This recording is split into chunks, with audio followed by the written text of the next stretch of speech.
कर रहे हैं संकल्प अधूरे रह गए थे, उनकी तरफ बढ़ रहे तो हमने कहा तुम देवी जी व्यवधान ना बने, लेकिन अब क्या हो गया कि अभी कुछ पत्र आए। बागेश्वर धाम के पीठाधीश्वर पंडित धीरेन्द्र कृष्ण शास्त्री अपने धाम बागेश्वर में कथा कह रहे हैं। इस दौरान धीरेन्द्र शास्त्री पत्रकारों से चर्चा कर रहे थे कि तभी किसी पत्रकार ने सवाल किया कि आपकी शादी कब होगी। इस पर धीरेन्द्र कृष्ण शास्त्री ने मुस्कुराकर जवाब देते हुए कहा कि शादी की चर्चा सुन सुनकर हम पक गए हैं, अब हम खुद माता जी से कहने वाले हैं कि बहू ढूंढ लो। माता जी से कहा है कि अब शादी जल्दी करेंगे, क्योंकि अब कुछ पत्र आए हैं, उसमें धमकी लिखी है कि अगर आप बारात लेकर नहीं आए तो हम आत्महत्या कर लेंगे। अब ऐसे लवेरिया भरे पत्र आ रहे हैं, इसलिए हमने एक वीडियो जारी किया है। उसमें कहा है कि इस तरह के कृत्य ना करें, गुरु और माता पिता की आज्ञा मिलते ही हम शादी कर लेंगे और जल्द ही सेहरा सजाने वाले हैं।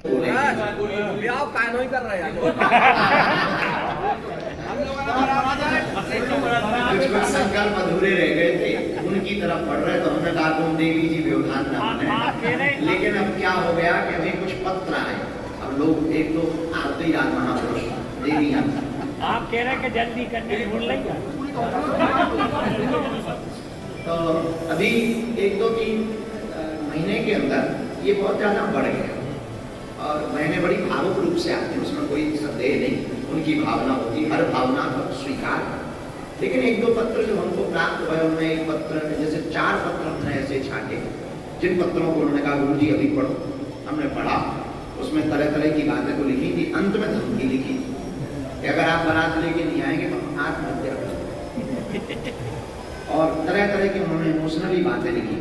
हम तो साधारण से तो डर गए। हमने अपनी पूरी टीम को बताया कि ये लवेरिया वाले लेटर आए और जिस प्रकार से जो धमकी दे रही है, तो परसों हमने अभी एक वीडियो जारी किया। इस प्रकार का कोई भी कृत्य ना करें। हम सनातन हिंदू समाज संस्कृति के सिपाही हैं। हमारे सनातन में माता पिता गुरु आज्ञा से सब कुछ होता है। हमारी माता पिता जी जहाँ हमें आज्ञा देंगे हम वहाँ विवाह करेंगे, माता पिता की आज्ञा से करेंगे। लेकिन अब ये प्रपंचों को बढ़ते देखकर, क्योंकि साधु को बर्बाद करना बहुत सस्ता है इस देश में, एक छोटा सा दाग जमीन के अंदर डाल दिया। इसलिए हमने प्रण लिया कि हम जल्दी इन सब कार्यों से फ्री हो, अपने मिशन में लगे रहें। आगे चलकर कालांतर में हमें बहुत कार्य करने, जल्दी ही हम जो है सेहरा सजाने वाले हैं। 22 जनवरी को प्रभु श्री राम अयोध्या में विराजमान हो रहे हैं। ये हम सब हिंदुओं के लिए बहुत ही गौरव का विषय है। अपने घर पर दीपावली मनाओ। और एक बात, हम सनातनी कट्टर हिंदू शेर हैं सब। आज 25 तारीख है, आज सांता क्लॉज को सांता क्रूज में भेज दिया जाए। हाँ, आज है ना 25 तारीख है, आज है वो, आगे बोलो वो सांता क्लॉज आएगा, गिफ्ट लाएगा ठटरी के बड़े हरो।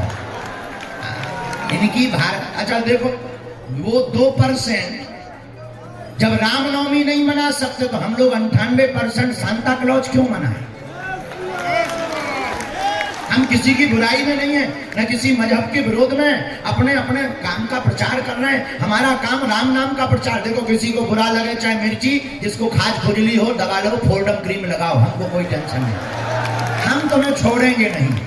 जब तक हमारे तन में प्राण रहेगा तब तक हमारे मुंह से सनातन की बात हमको मिटाने के लिए, चाहे तुम जितनी धमकियां दे लो, चाहे तुम जितने प्लानिंग कर लो, हम भारत में जब तक जिंदा रहेंगे तब तक राम नाम का झंडा गाड़ करके ही मानेंगे। जय श्री राम। और एक बात कटनी के मंच से हम भारतीय हिंदुओं कह दें, अब तुम्हारी भी जिम्मेदारी है। अब जय श्री राम बोलने से, कथा सुनने से कल्याण नहीं होना।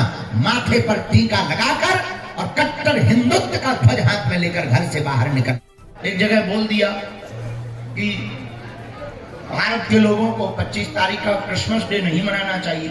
एक न्यूज वाले ने आज छापा, ये बाबा के विवादित बयान है ठटरी के बरे। ये बताओ इसमें विवाद वाली बात क्या है? संवाद वाली बात है। जो बोलना चाहिए हम वो बोल रहे, तुमको मिर्ची लग रही। हम सत्य बोलने से नहीं चूकेंगे, चाहे जो हो जाए। और हमारे साथ हनुमान जी हैं हर पल, और भारत के 100 करोड़ सनातनी हिंदू हैं। हम इनके साथ मिलकर पूरे विश्व में राम नाम का पताका फहरा करके मानेंगे। बोलो जय श्री राम।